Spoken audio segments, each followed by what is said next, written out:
Nós estamos recebendo a Comissão de Defesa das Pessoas com Deficiência, que foi criada pela OAB aqui em Araxá e que vai realizar aí, né, ao longo de todo esse trabalho, diversos levantamentos, né? A gente vai conversar com as meninas aqui como que vai funcionar, elas vão explicar o trabalho dessa comissão que vai ser feito em prol das pessoas com deficiência e também, né, nós vamos falar bastante aqui sobre a educação inclusiva. Quero agradecer a presença de vocês. Bom dia, meninas. Tá com a gente a Paloma Rezende, que é a presidente, a Nayara Trindade, que é a vice-presidente, a Tuane Oliveira, que é a primeira secretária também da comissão. Sejam bem-vindas. Bom dia. Obrigada. Bom dia. Obrigada pelo convite, Bruna. Obrigada, Carlos. É um prazer estar aqui com vocês. Prazer é nosso. Paloma, eu gostaria que vocês explicassem, né, o porquê que a OAB criou essa comissão, qual que vai ser o intuito dessa comissão e quais vão ser o trabalho, né, da equipe de vocês. Sim, essa comissão foi criada inicialmente, Bruna, com um intuito de abordar temas que hoje são muito comuns na nossa sociedade, né, que são atinentes à pessoa com deficiência. A pessoa com deficiência, por muitos e muitos anos, ficou ali guardadinha dentro de casa, escondida, e há muito pouco tempo a gente vem trazendo a pessoa com deficiência à voga. Ela vem sendo exposta, ela vem sendo mostrada, e inclusive as dificuldades dela. E é pensando nisso que a nossa subcomissão, através da nossa presidente da subseção de Araxá, a doutora Débora Vale, ela foi criada para essa finalidade, para que a gente tenha condições de trazer visibilidade e também fazer diagnósticos, né, sobre o que essa pessoa com deficiência vive hoje em termos de dificuldades. E aí nós vamos tratar de ambiente escolar, que é o nosso, infelizmente, é o nosso gargalo, do ambiente médico, né, que são questões que eles vivem sofrendo, questões aí no âmbito da saúde, são questões relacionadas à própria acessibilidade e inclusão para todos os tipos de deficiência. Então, e a partir desses diagnósticos, a subcomissão tem o intuito de trazer certas movimentações. O nosso intuito é não só falar sobre inclusão, porque falar, infelizmente, é a parte mais fácil que a gente tem. Falar sobre inclusão, a gente pode vir aqui e falar durante uma semana sobre inclusão. Mas trazer ações que façam, de fato, diferença para a sociedade é o objetivo dessa comissão. E Paloma, para trazer essas ações, o que falta hoje no município? Falta e que a comissão visa buscar, né, para realmente trazer essas ações, colocar que a educação, principalmente como você citou, e as questões dos atendimentos, sejam, né, de qualidade, sejam realmente dentro do que aquela pessoa realmente precisa, da forma como ela precisa. O que a gente precisa? É de políticas públicas? É de novas leis? É de mais capacitações? O que hoje a nossa cidade, quando a gente está falando de Araxá, precisa para melhorar esse atendimento? Eu acho que o primeiro passo, Bruna, é o que a gente fez lá na nossa primeira reunião da subcomissão. Nós fizemos uma reunião de triagem, que é para levantar e unir todos os entes da sociedade que estão envolvidos com a pessoa com deficiência. Então, nessa reunião, a Tuane pode falar melhor para você sobre essa questão dessa reunião que a gente fez, ela é nossa secretária, e ela acompanhou essa reunião, o que foi o intuito dessa reunião para fazer essa triagem do que a gente precisa, onde é que são os setores e como é que a gente pode desenvolver isso.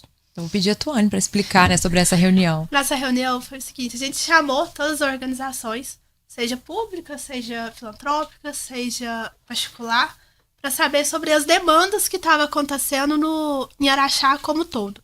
Seja a questão referente à deficiência da pessoa, ou a questão referente também ao autismo, que foi referente a... Como é que fala?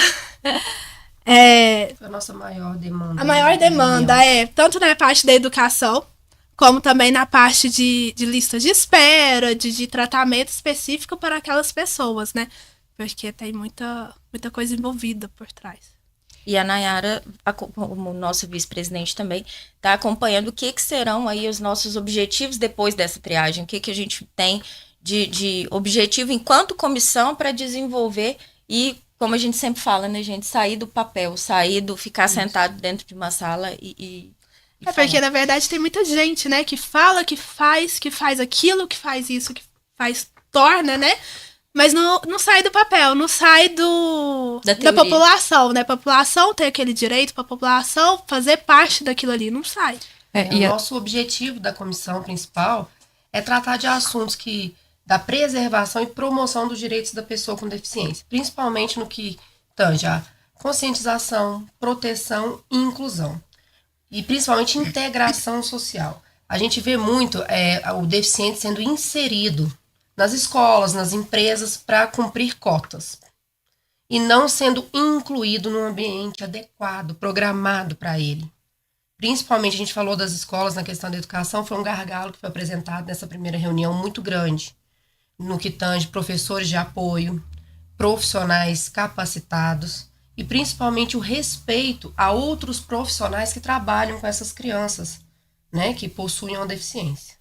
A gente até vem acompanhando, né, algumas questões e até na semana passada, se não me engano, a gente teve aqui com a secretária de Educação, Zuma Moreira, que reconheceu, né, uma deficiência, acho que até pela presença dela, acho que ela esteve presente Sim, nessa reunião, sim, né, e nós até tivemos também depois informações por pais, por pessoas que estavam ali, que o pessoal aproveitou esse momento para realmente colocar todas as dificuldades que estão encontrando na educação inclusiva, que são muitas, a gente acompanha, nós recebemos também aqui, né, através do Portal Imbiara, da Rádio Imbiara, muitas reclamações Sim. de diversos pais que não estão satisfeitos com a forma como a educação. Então, acho que o fato da Secretaria de Educação já ter reconhecido que isso precisa mudar, porque não adianta também ter toda uma estrutura, né, você oferecer brinquedos pedagógicos, oferecer estrutura de prédio, de salas, né, de itens ali e não utilizar aquele recurso de forma correta. Exatamente. Eu estava pedindo para que vocês falassem sobre isso, né, que dessa dificuldade da educação inclusiva, porque hoje o que vocês falaram, a gente tem uma visão de que o aluno está estudando com com a mesma turma, né, com crianças que não possuem deficiência, mas às vezes aquele aluno não está conseguindo aprender, ele não está conseguindo absorver aquelas teorias e às vezes é realmente uma falha nesse processo de educação, no processo da utilização do recurso correto. Né? Exatamente, porque quando a gente fala em inclusão social da pessoa com deficiência, isso é uma obrigação do Estado, do município, de qualquer ente, e inclusive particular. Isso é uma obrigação, manter o aluno dentro de sala de aula, ao contrário do que muito aconteceu ao longo dos anos, que crianças com deficiências eram colocadas à parte, totalmente alheias ao que acontecia dentro da sala de aula, a sala tendo uma matéria lá dentro, a criança lá fora fazendo um desenho, na biblioteca ou até mesmo na cantina, a gente tem históricos disso. Então isso é uma obrigação das escolas como um todo. Mas incluir não é só colocar ele ali dentro da sala, é isso que você está falando, né? A gente precisa de profissionais capacitados, não é só por ser um professor que ele pode ser um professor de apoio ou que ele pode ser um professor da rede de inclusão.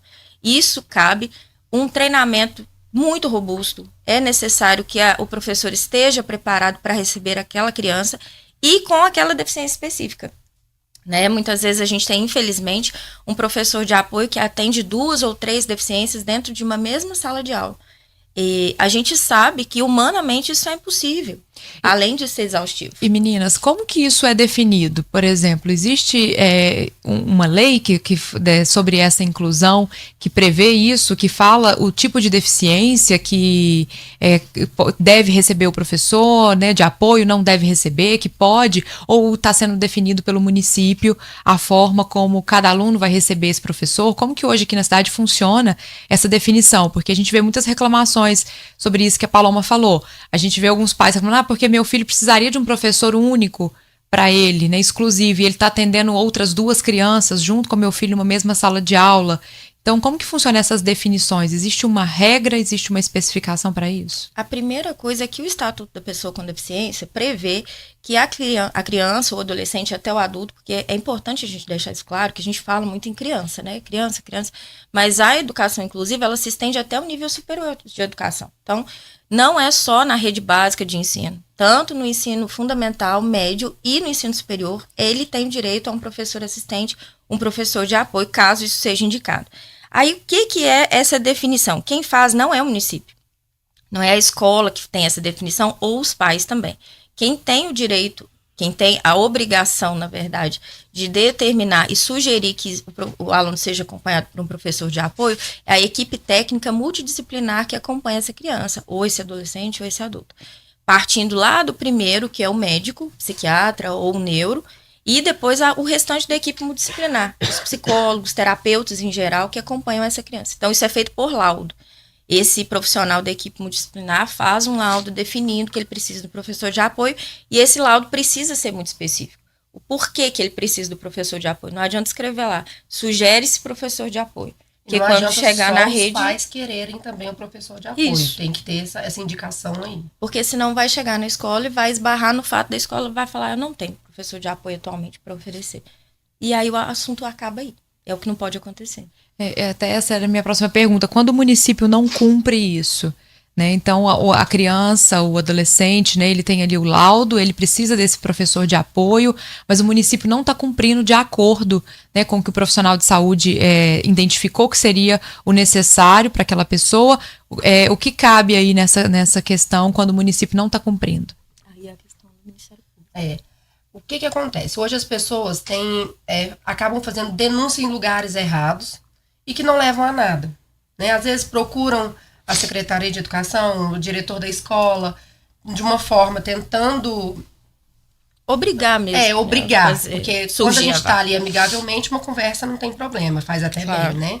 Mas quando você procura já impor e está impondo no lugar errado, o que a gente orienta?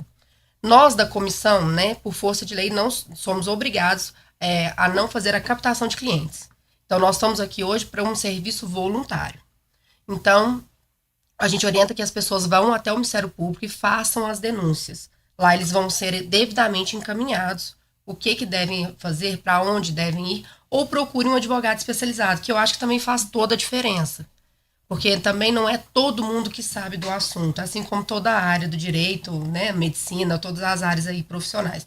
Um advogado especializado, ele vai poder orientar melhor as pessoas, principalmente no que tange cada deficiência, porque não é o direito de um que é direito de todos.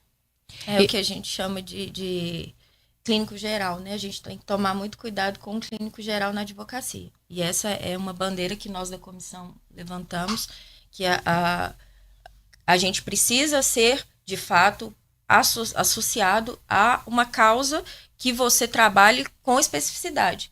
Então, não adianta procurar, por exemplo, um advogado criminalista para fazer um acompanhamento de um pedido de professor de apoio, né? Porque você precisa, de fato, de um acompanhamento.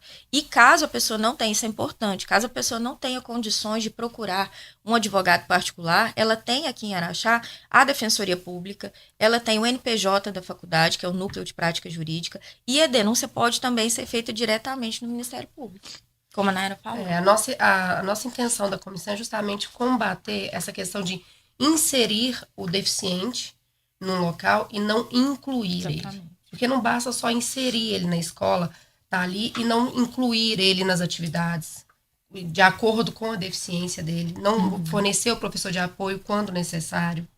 E o professor de apoio que seja capacitado também para aquele tipo de necessidade, né? Exatamente. Participação do ouvinte aqui conosco, a Ângela Trindade, né? Ela gostaria que vocês falassem sobre a falta de profissional capacitado dentro das escolas municipais. Não são capacitados para o cargo, segundo ela. E aí, como que fica? Porque o professor de apoio tem que ter curso também. E os relatórios de professores dando diagnóstico que não é de sua competência, como que fica? Pode ficar à vontade. Referente a professores, né, ou escola dando diagnóstico, foi pauta da nossa reunião que tivemos. E a Zuma ficou a cargo de verificar e conversar com os diretores da escola, porque é uma coisa que é proibida. O laudo, hoje em dia, ele é verídico se for principalmente de neuropediatra, que é onde faz todos os testes, todos os acompanhamentos.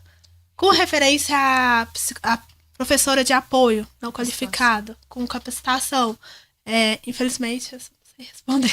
Até só para complementar essa questão que você falou, né, do professor a pergunta, como foi a pergunta da ouvinte, Carlinhos, que ela perguntou do professor que dá o laudo, né, a escola que emite esse laudo. É importante as pessoas entenderem que o laudo, ele não é só olhar a criança e decidir que a criança tem ali.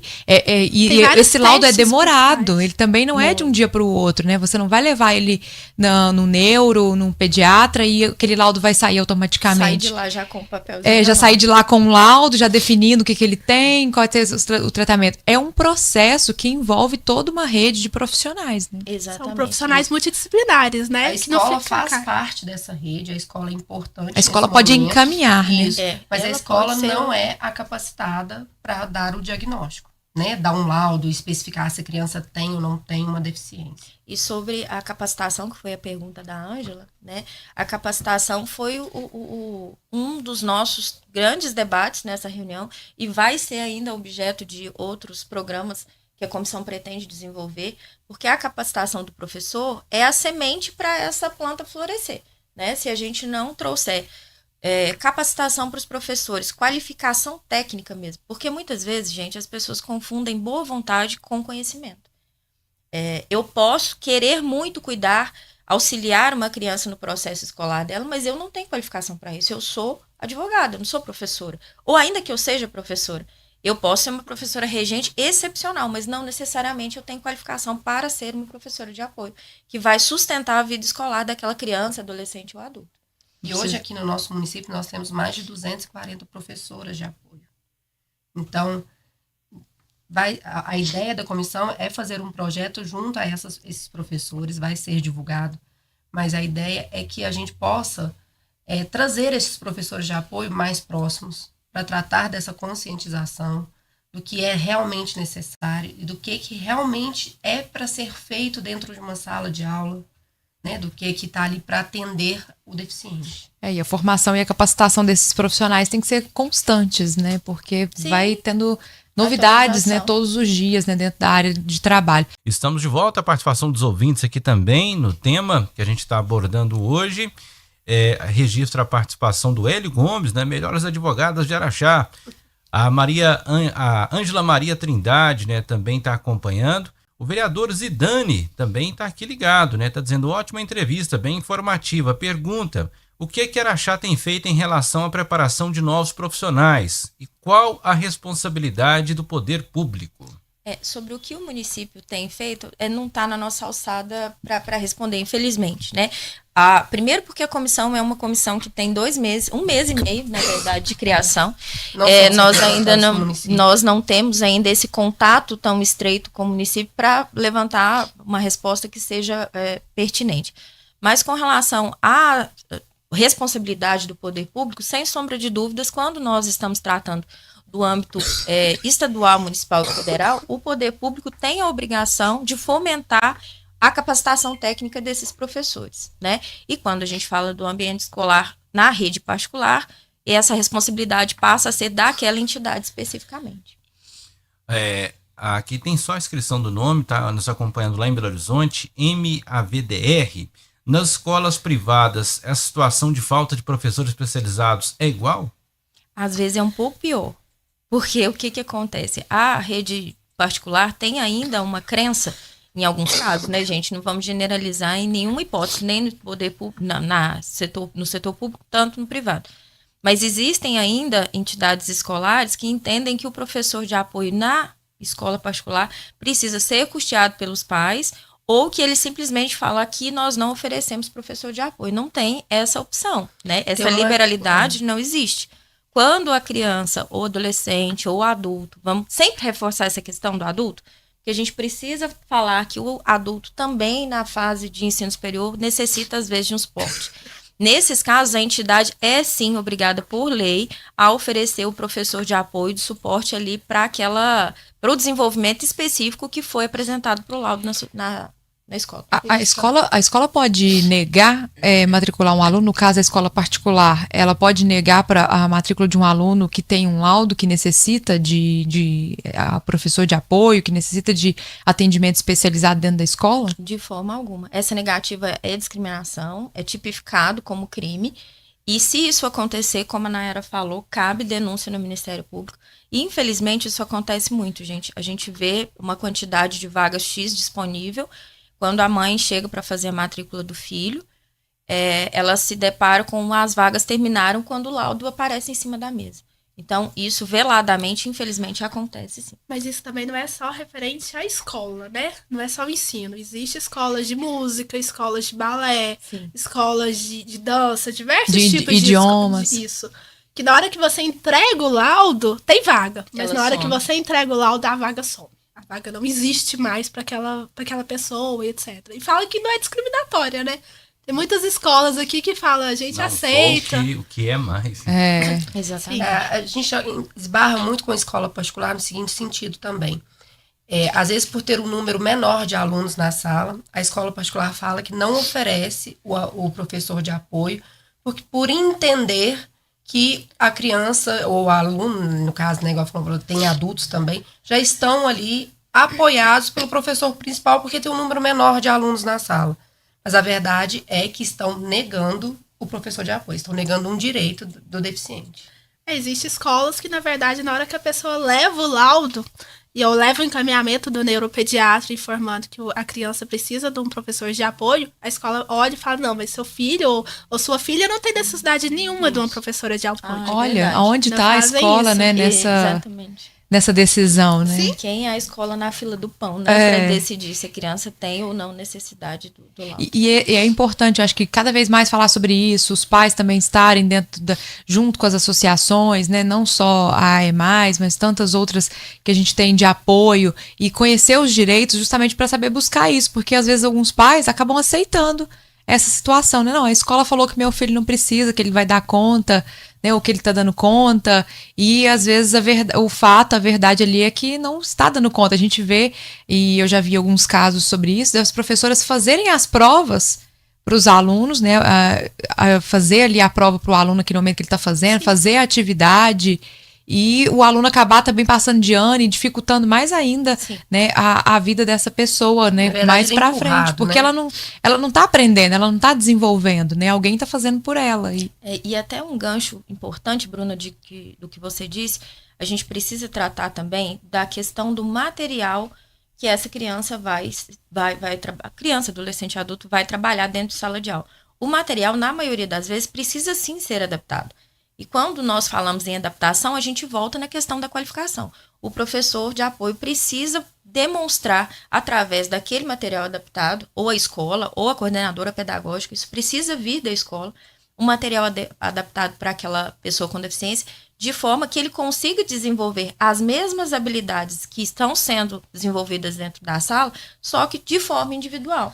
Então, se a gente recebe um fato que aconteceu há 2 semanas atrás, que acho que foi de conhecimento público e amplo aqui na nossa cidade, de uma prova de uma criança do processo de inclusão, que ela não era legível, né? A tia Cris, que é a nossa parceira, terapeuta ocupacional, divulgou isso no Instagram dela, e eu tenho liberdade para falar disso porque ela mesma nos autorizou. Essa prova, ela não era legível para nós, pessoas que não temos nenhum tipo de deficiência, ela não era legível. E era uma prova gigantesca. Como é que uma criança de inclusão pode falar que aquele material foi adaptado? Então, a gente tem que também não só bater na tecla do professor de apoio, do processo inclusivo, A escola toda. mas a escola desde a inclusão na recepção desse aluno até a forma como ele é avaliado. A Ângela faz uma pergunta até interessante. O professor de apoio não vai à escola, falta. Aí o que fazem? Dispensam o aluno ou tem outra opção? Qual o direito do aluno? Eu falei disso no meu Instagram, acho que foi ontem. Me fizeram essa pergunta na minha caixinha de perguntas do Instagram. Isso, gente, acontece todos os dias. Todos os dias. Os professores de apoio faltam ou vão faltar, já avisam para a mãe não levar a criança para a escola no outro dia. Isso não pode acontecer. A escola precisa estar preparada para receber esse aluno, independente do professor de apoio. Só que aí, às vezes as pessoas confundem, mas não precisa do professor de apoio. Então, se ele faltou, como é que faz? Gente, é a adaptação. O professor de apoio vai faltar 1 dia, 2 dias porque está doente, aí a criança vai ficar em casa. E a mãe que trabalha? E a mãe que se esse também professor tirar tem a sua rotina? necessitar de uma licença, como que vai fazer? Exatamente, O aluno vai ficar 30 sem dias. aula? Pois é, e a criança passa 30 dias, ele vai tomar a bomba por falta? A escola tem que estar preparada, tem que ter um professor substituto para poder chamar. Exatamente. Com certeza. A rede tem que ter esse substituto, né, para poder indicar. A Rose, ela participa conosco, ela é deficiente visual, ela gostaria de dar um depoimento aqui. Bom dia, Carlinhos, bom dia, Bruna. Quem está falando é a Rose. Então, eu sou deficiente visual e gostaria que vocês passassem o meu contato para as meninas, que hoje eu trabalho com alguns deficientes lá no centro de atendimento da criança, segunda, quarta e sexta, né? Abrangendo todas as áreas, né, da deficiência visual. Então, se vocês pudessem passar o meu contato para as meninas, né? Que a gente particularmente tem N questões para estar passando para elas em todos os aspectos, né? Seja na acessibilidade, na educação, na saúde, no lazer, né? Em todos os aspectos. Se vocês puderem passar o contato delas, meu para elas, ou vice-versa, eu agradeço. Bom dia. Bom dia, Rose. Muito obrigado aí pelo seu depoimento. A gente, nessa primeira reunião que a gente fez da comissão, falamos muito sobre autismo, que hoje é uma deficiência que está nas escolas, que todo mundo trabalha muito diretamente. Mas o pessoal da Movart esteve presente na nossa reunião e falou muito dessa questão do deficiente visual, da deficiência visual, e trouxe questões importantíssimas que estão sendo consideradas, questões de saúde pública, questões de promoção pública. Falta aí, né? até de local especializado. A gente tinha o Centro Luiz Braille aqui, mas não funciona mais. Não funciona mais. Acessibilidade no questão de pontos de ônibus. Então, eles trouxeram questões muito importantes que também foram anotadas, estão sendo consideradas. Não só, a gente fala aqui muito do autismo, parece que a gente está esquecendo das outras deficiências, mas não, viu? O pessoal esteve presente. E, Rose, é um prazer. Chame a gente aí no Instagram, vamos pegar seu contato, vamos ouvir você também. E essas demandas das demais pessoas com deficiências estão muito direcionadas para a questão da acessibilidade também, né, gente? Vamos pensar nos nossos passeios aqui, nas rampas de acesso. Existem rampas de acesso que a gente de salto já tem dificuldade para subir. Como é que um cadeirante vai acessar aquela rampa? Os próprios estabelecimentos comerciais, né? Quantos motoristas, né? Quantos motoristas que param em frente à rampa, né? Indiscriminadamente. Param e não querem nem saber se tem uma rampa lá de acesso. Você já ouviu alguém, de fato, que foi multado por parar em frente à rampa? Alguém? Você já conhece alguém? Porque eu não conheço. Assim, eu já fui multado por isso. Porque todo mundo fala que não pode. Falta fiscalização. Mas não conheço ninguém que foi multado, de fato, por isso. A Luzia Ferreira dá um depoimento. Ela está dizendo o seguinte: então, minha neta tinha o sonho de fazer o direito. Chegou na faculdade e jogaram um balde de água fria nela e ela acabou desistindo. E olha que ela lutou muito. Então, o ensino superior, ele foi negligenciado com relação ao suporte durante muito tempo. Porque subentende-se que se a criança, adolescente se desenvolveu, passou pela vida escolar, chegou na faculdade, ele não vai ter necessidade de um suporte. Gente, e o diagnóstico tardio? Né? Nós temos infinitos depoimentos de pessoas com deficiência, principalmente relacionados a transtornos de neurodesenvolvimento, que foram diagnosticados na vida adulta. Então, às vezes, ele realmente passou pelo ensino fundamental e médio arrastado, sofrendo bullying, sofrendo todo tipo de discriminação possível. E a faculdade, independente de qual seja o segmento, público ou particular, tem sim a obrigação de receber essa pessoa e criar um método de ensino que seja adequado e adaptado para ele se desenvolver ali. Uma das nossas reclamações maiores nessa primeira reunião foi essa questão do deficiente quando atinge os 18 anos e ele passa a não ser atendido pelas terapias, projetos públicos, porque ele atingiu 18 anos. Então, ele passa a não ter mais o direito de estar ali, porque não tem mais para ele. Então, isso também foi uma questão levantada, que não só nas escolas, né, faculdades, mas às vezes esse adolescente com 18 anos, ele não tem condições ainda de estar no ensino superior. Ele ainda tem que passar por mais terapias, por mais tratamento para poder chegar, né, o seu desenvolvimento. Mas partindo do pressuposto que ele passou no vestibular, né, a faculdade é sim obrigada, e não só, obviamente ele precisa fazer o acompanhamento terapêutico, mas se ele passou no vestibular, se a neta dela passou no vestibular, ela tem, obviamente, o direito de cursar o curso que ela escolheu, gente. Isso é discriminação. E não deixa ela desistir.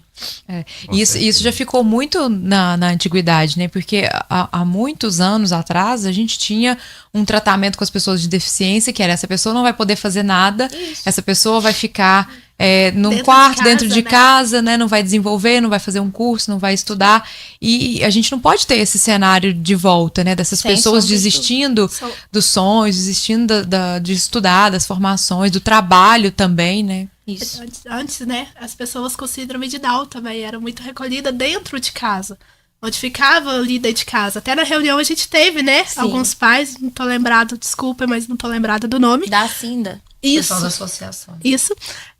Referente onde tem adultos, né? Com síndrome de Down, que faz 18 anos, e a pai fala, olha, não tem como te fazer terapia mais, não faz os tratamentos mais, e não vai à escola mais, porque simplesmente fizeram 18 anos. E a mãe, inclusive, falando assim, olha, eu preciso dela na terapia, eu preciso dela fazendo os tratamentos devidos. E foi uma pauta da mãe também ali dentro. Sim, ela tem uma evolução para que ela possa ter a possibilidade de vir a cursar um ensino superior. A dona Luzia, que falou agora sobre a neta, ela complementa, a minha neta não tem coordenação motora. É porque ela não especificou qual era a deficiência. Sim, mas quando a gente Porta fala, deficiência. exatamente, o professor de apoio, gente, não é um professor de apoio exclusivamente técnico. Por isso a necessidade da qualificação, mais uma vez. Quando nós falamos em professor de apoio, eu tenho alguns clientes que têm a indicação de professor de apoio para questões motoras, para questões de locomoção, para questões da própria escrita. Em alguns casos, o professor de apoio é indicado exclusivamente para as atividades físicas da escola. A criança não tem nenhuma deficiência intelectual, mas ele tem uma deficiência motora que impede ele, por exemplo, de sair correndo no recreio e se machucar, de fazer as aulas de educação física. Então, independente da forma que a deficiência se apresente, o professor de apoio é um direito dela, independente de onde e de como for desenvolvida essa deficiência. A Patrícia Oliveira está dizendo, tema importantíssimo, parabéns aos envolvidos. O Paulo César Trindade, né, tema também muito importante. Já o Adriano, ele participa conosco aqui sobre essa matéria. Eu acho um absurdo tanto de gente, né, nos cargos sem conhecimento de área. Não é só nas escolas, em outras áreas também. Sim, infelizmente. A gente está falando muito sobre escola porque, de fato, é o nosso gargalo hoje aqui no município. Mas qualificação técnica para acompanhamento e atendimento da pessoa com deficiência, a gente pode falar, inclusive, da acessibilidade para a pessoa que tem deficiência visual, né? Para deficiência auditiva. A gente, nos grandes eventos do nosso município, vamos usar o que a gente tem aqui em mãos, que é o nosso município. Nos grandes eventos do nosso município, não tem um intérprete de línguas para poder fazer a leitura, a transmissão em Libras, para que essa pessoa consiga ter acesso. Então, falta, sim, qualificação técnica em outras áreas.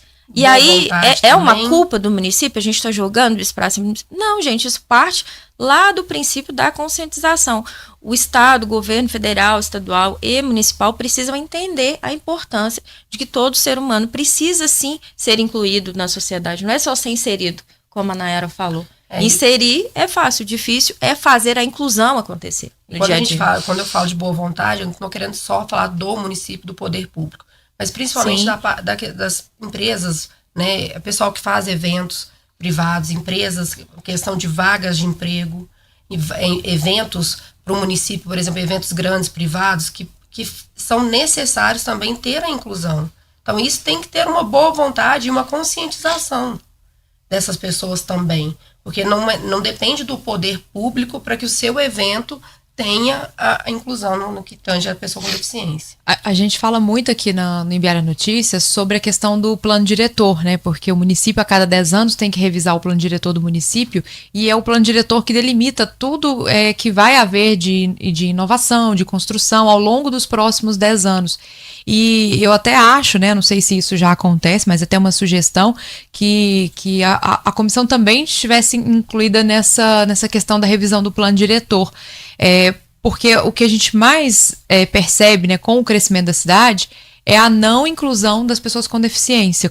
Porque a gente vê algumas obras acontecendo, vê uma via sendo criada, uma calçada sendo feita, mas às vezes ela também não está adequada. Quantos cadeirantes que vêm ali, que tem uma rampa de acesso, mas a cadeira não sobe na rampa de acesso da calçada, né? Quantas pessoas têm ali o piso tátil para o deficiente visual, mas o piso tátil começa aqui, ali ele já não tem mais, tá quebrado, tá faltando paz, tem um poste no meio, aí o piso tátil dá a volta no poste. Isso então, quando o passeio é reto, né, e vem uma empresa ou o dono de casa mesmo e faz aquela rampa para entrar para casa. Faz uma rampa. Onde o cadeirante ou a pessoa com deficiência visual não consegue andar ali por causa dessa rampa, né? E tudo isso é inclusão, a gente tá falando sobre isso e o plano diretor também, né, já que está sendo revisado aí para os próximos 10 anos de construção da cidade, também deveria prever tudo isso, né? Porque quantos locais a gente vê, quantos condomínios sendo entregues que não tem acessibilidade nenhuma para as pessoas com deficiência, não só para os cadeirantes, mas quem tem a mobilidade ali mais dificultada, para quem necessita, né, de um banheiro mais amplo por algum tipo de necessidade. Então, tudo isso deveria estar sendo incluso e cobrado, né? Porque a gente tem as pessoas com deficiência na nossa comunidade, elas não devem ficar escondidas, elas devem viver em comunidade junto com a gente, elas também devem, mas não adianta a gente falar que nós vamos receber pessoas com deficiência, fazer um evento, promover um evento, se o próprio local não oferece essa qualidade, se a própria cidade não está oferecendo uma forma dessa pessoa chegar no evento, uma forma dessa pessoa participar das ações. Então, acho que tudo isso tem que ser previsto, tudo isso tem que fazer parte, né, aí dos planos municipais, né, do plano diretor, dos planos de governo também, dos governantes, não só da cidade, mas do estado, né, e assim como do país também. Com certeza, com certeza. Essa é uma parceria que precisa acontecer, né? A gente, enquanto órgão, a subcomissão tem uma função não fiscalizadora, não uma função legal, a gente não legisla, a gente não fiscaliza e a gente não executa, né? Nós não somos nenhum poder. A subcomissão é um braço da OAB que tem essa função de atuar como se fosse um braço do terceiro setor mesmo, né? A gente tem a função voluntária de fazer essas pontes. O nosso principal interesse enquanto comissão é criar essas pontes, mostrar para o poder público, para a escola, para as empresas particulares, existe aqui uma pessoa com deficiência que merece e tem o direito à dignidade. E vocês aqui, enquanto sociedade, enquanto pessoas típicas, o que a gente vai fazer para que esses dois mundos consigam caminhar juntos? E o poder público, né, e todo isso que a gente está falando, a classe empresarial, elas têm que buscar também, né? Se a gente tem a comissão na cidade, como elas têm esse dever, os legisladores, né, o executivo, o judiciário, então eles também têm que buscar essas fontes de recursos para saber se estão fazendo da forma correta. Exatamente. Né? Porque não adianta tentar fazer ali do jeito que acha que tem que ser feito sem ter um acompanhamento correto. É o que a gente fala da boa vontade, né? Não é o suficiente, infelizmente. O Hélio, ele participa, ele está dizendo o seguinte: a fiscalização nas empresas sobre a inversão no mercado de trabalho. Ele deixa outra pergunta também. Onde em Araxá tem espaços destinados para capacitação? Por exemplo, onde aprendo Libras em Araxá? O pessoal da Movart, se eu não me engano, eles têm não sei se dá esse curso periodicamente, mas algumas vezes durante o ano eu sei que acredito que eles dão esse curso, sim. Eu sei que a Carol Montoro, psicóloga, está desenvolvendo um projeto de Libras. Depois eu posso me informar onde, quando e passo para vocês darem esse retorno. E com relação ao ingresso da pessoa com deficiência no mercado de trabalho, a gente vê que, de fato, as vagas existem, né? Até porque as grandes empresas têm uma necessidade de cumprimento de cotas para a pessoa com deficiência. Mas o que esbarra muitas vezes é no próprio processo de recrutamento. Porque, em alguns casos, o recrutador não está preparado para aquele tipo de deficiência que ele está entrevistando.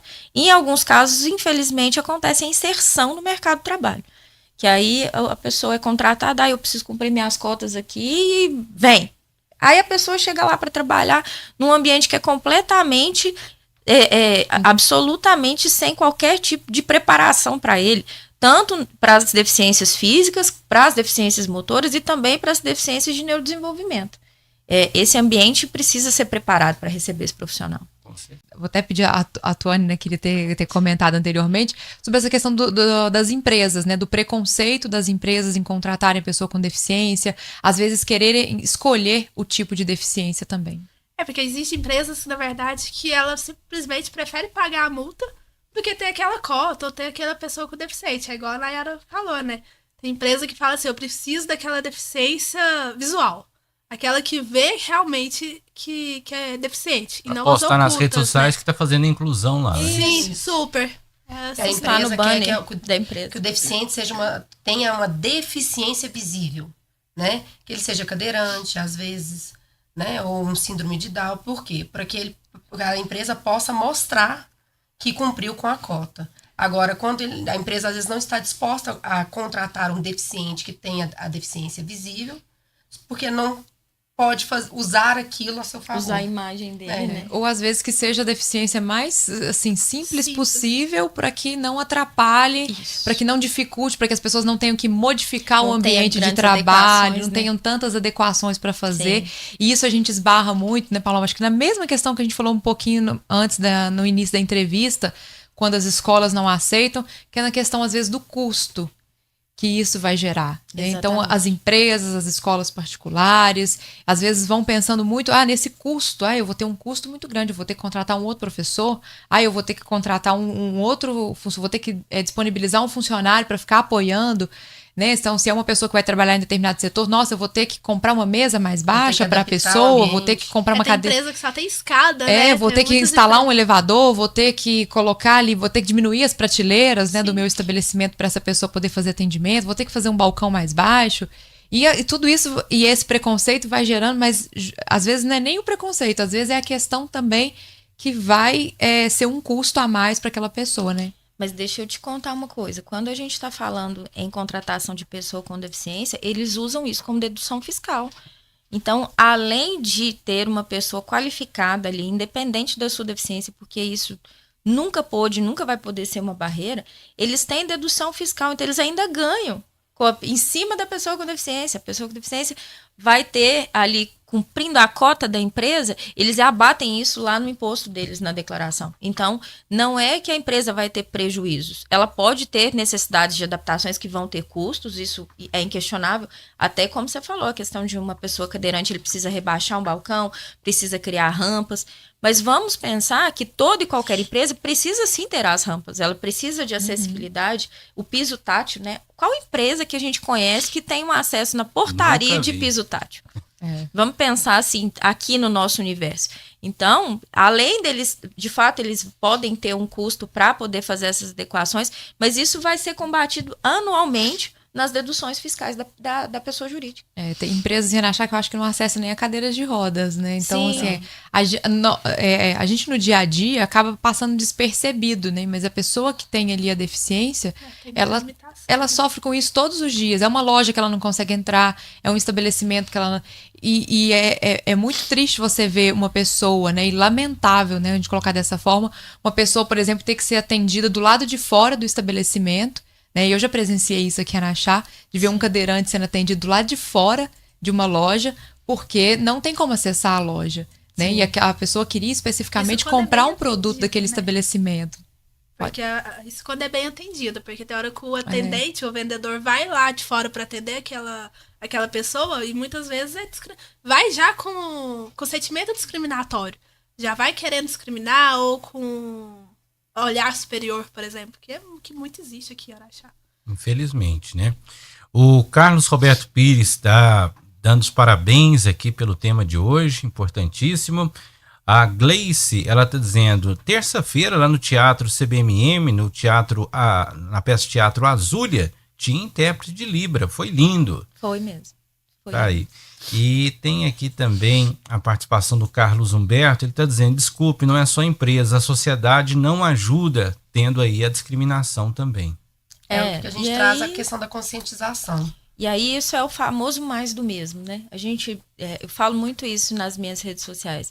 A gente precisa sim falar sobre mais do mesmo. Paulo, você vai falar sobre capacitismo e discriminação de novo? Vou falar essa semana que vem, o ano que vem. Enquanto ele existir, a gente precisa falar. Porque o preconceito e a discriminação, elas acontecem muitas vezes de forma velada, que é o que a Tuane trouxe, né? Das empresas quererem uma deficiência que seja menos visível, e ela existe também de forma explícita. As pessoas, às vezes, agem com preconceito e são discriminatórias nas suas próprias falas, até nas redes sociais. Né? E a conscientização ela não pode parar. Porque a partir do momento que existe uma deficiência, existe uma discriminação, a gente combate com a conscientização. E as pessoas têm que começar a ficarem com vergonha de serem preconceituosos. Sim. Porque é a partir da vergonha que as pessoas param de agir, param de repetir preconceitos. E até pelo caso que a Tuane comentou, né, quando há ali aquele mau atendimento, quando a pessoa é mal atendida, às vezes isso parte também justamente dessa educação, desse preconceito que a pessoa não tem. Quanto mais, né, como a Paloma falou, quanto mais a gente falar, quanto mais for dito sobre isso, as pessoas entenderem que elas estão cometendo um preconceito e que, inclusive, né, é crime também, né, as formas, né, também de tratar as pessoas. E então, só com essa conscientização que a gente vai ter na educação da população e que vai melhorando esses atendimentos, porque aí aquela pessoa com esse conhecimento, com essa noção, quando vai abrir um empreendimento, ela fala, não, eu tenho que preparar meu empreendimento para todo tipo de cliente. Não, eu vou trabalhar aqui como atendente, eu tenho que atender todos os tipos de clientes bem. Como que eu vou atender bem uma pessoa com deficiência, né? Como que eu vou atender bem uma pessoa que às vezes tem dificuldade de comunicação? Então, os próprios estabelecimentos, assim como, né, a cidade e as pessoas se preparam, por exemplo, para receber turistas, assim como quando a gente tem eventos internacionais, a gente fala tanto, né, sobre, nossa, agora os estabelecimentos, as pessoas têm que colocar uma pessoa para falar inglês, para poder atender bem o turista, né, para explicar ali o cardápio do estabelecimento, e as empresas se dedicam a isso, a esse entendimento. Nossa, eu preciso receber bem o turista, eu preciso receber bem essa pessoa que vem de fora. As pessoas que estão aqui, né, e que são deficientes e que vão nesses mesmos estabelecimentos também precisam ter uma forma de atendimento adequada. Exatamente. E quando você fala, faz todo sentido para mim. A gente pensar que as pessoas têm muito interesse e muita responsabilidade ao receber os turistas, né? Esses grandes eventos que Araxá recebeu nos últimos tempos, que são louváveis, né? Que estão colocando Araxá em visibilidade para o mundo, são sim importantes. Mas e essas pessoas que moram aqui? Né? Essas pessoas que estão aqui todos os dias, que estão vivendo as dificuldades diariamente. Tanto no comércio, eu sempre falo sobre isso, é a vida cotidiana que precisa ser levada em consideração no processo de inclusão. Nós não estamos pedindo grandes coisas, a gente está pedindo para que eles tenham os mesmos direitos que nós temos. Eu tenho o direito de me locomover, eu tenho o direito de me comunicar, eu tenho o direito de me empregar. E por que as pessoas com deficiência seriam diferentes? Com certeza. Participação aqui do Alan Afonso, melhores advogadas no assunto. O Douglas Rezende, a acessibilidade e a mobilidade urbana são questões fundamentais também para a inclusão. Sim, e é uma coisa que o Sérgio Braga, do Programa de Inclusão e Acessibilidade, a gente é um parceiro nosso da comissão, trouxe isso na nossa reunião de triagem e é um tema que a gente pretende abordar nas nossas ações práticas. A questão da acessibilidade física mesmo, né? O que a gente está tratando aqui nesse último bloco, de como fazer com que essa pessoa tenha os mesmos direitos de acesso aos locais, aos ambientes que nós temos. A Patrícia Oliveira está dizendo o seguinte: muito se fala de inclusão hoje, mas de fato é necessário que essa fala deixe de estar apenas no papel. É necessário preparar o ambiente e as pessoas para receber qualquer pessoa em todos os lugares. É o que a gente fala da conscientização e da capacitação. Isso, exatamente. Seja nas empresas, escolas, educação, todos os setores. E a gente precisa considerar, gente, a multidisciplinaridade disso. A gente está aqui hoje, enquanto Comissão de Defesa dos Direitos da Pessoa com Deficiência, somos advogadas.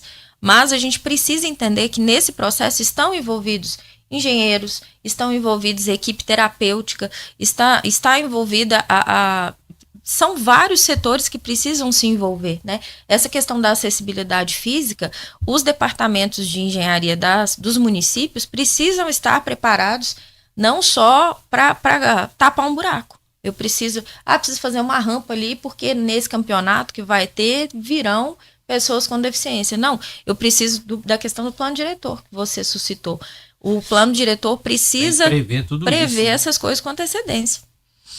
Meninos, eu quero agradecer muito pela presença de vocês aqui, parabenizar pelo trabalho, né? Claro, a gente falaria desse assunto aí por, né, mais horas aqui, e quero convidar novamente, né, para vocês estarem aqui, né, com a evolução dos trabalhos, como a Paloma disse, trazendo essas informações.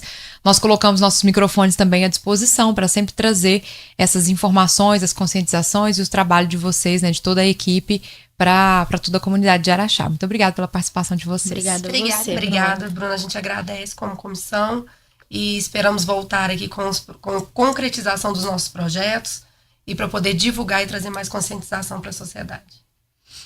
É isso aí, nós agradecemos.